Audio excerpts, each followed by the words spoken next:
আচ্ছা, বিয়ের আগে মেয়েদের যখন দেখতে আসে পছন্দ না হইলে বিভিন্ন বাহানা করে না করে দেয়, তোমাদের খুব কষ্ট হয় তাই না? অনেক কষ্ট লাগে, কিন্তু আমার বেলায় কেউ কখনো বাহানা করে নাই। বলো কি, তাই নাকি? তোমার সবাই পছন্দ করতো? আরে না, মুখের উপর না বলে চলে যেত।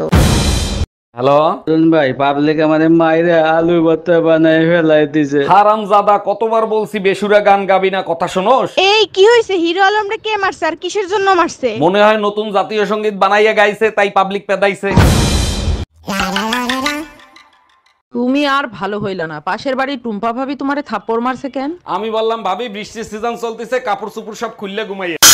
ঠিক কাজ করছে, তোমার কপাল ভালো জুতা দিয়ে পিটাই নাই। পুরো কথা না শুনেই মারো, রোদে শুকানো কাপড় খুলতে বলছি, তা নাহলে বৃষ্টিতে ভিজে যাবে। ডাক্তার দেখেন তো ওর কি হয়েছে, রাত্রেবেলা ঘুমের ঘরে আমার নাম ধরে ডাকে। এটা তো খুব ভালো কথা, আপনার নাম ধরে ডাকে, তা সমস্যা কি? ডাক্তার সমস্যা হলো কালকে ওর বউ বাপের বাড়ি থেকে চলে আসবে। এক মিনিট, তা আপনি কে? আমি পাশের বাড়ির ভাবি। এই আজকে না তোমার রেজাল্ট দেওয়ার কথা ছিল, রেজাল্টের খবর কি? সব সাবজেক্টে এ প্লাস পাইছি, শুধু আর্টে ফেল করছি। আমার বাপ দাদা 14 গোষ্ঠীর বয়সে শুনি নাই কেউ আর্টে ফেল করে। আর্টে ফেল করলা কি করে? গরু আঁকতে দিছিল, গরু আঁকছি, আঁকার পর দেখি ছাগল হয়ে গেছে।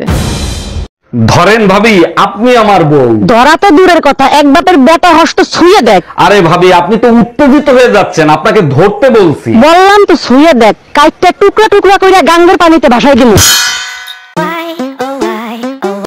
ভাবি, দুধ নিয়ে আসছি, দুধ নিয়ে যান। ভাই আপনি দুধে ভেজাল দেওয়া শুরু করছেন, উপরে আল্লাহ আছে, তারে তো একটু ভয় পান। ভেজালের কথা আপনার মুখে মানায় না। টিকটকের ভিডিও দেখেন আর নিজের চেহারা আয়নায় দেখেন, আল্লাহ কান, আপনি নিজে ভয় পাবেন। তো আপনার কপাল ভালো আমি কমেন্টস করি নাই। এই শোনো, আজকে ছুটির দিন, সারাদিন রেস্ট করব, একদম ডিস্টার্ব করবে না। আচ্ছা ঠিক আছে, ডিস্টার্ব করবো না, তার আগে বাজার করে নিয়ে আসো। কতবার বলছি স্কুটি চালানোটা শেখো, সবকিছু কি আমার নিয়ে আসতে হবে? স্কুটি কেন চালাবো, যেখানে মুখ চালালে কাজ হয়ে যায়।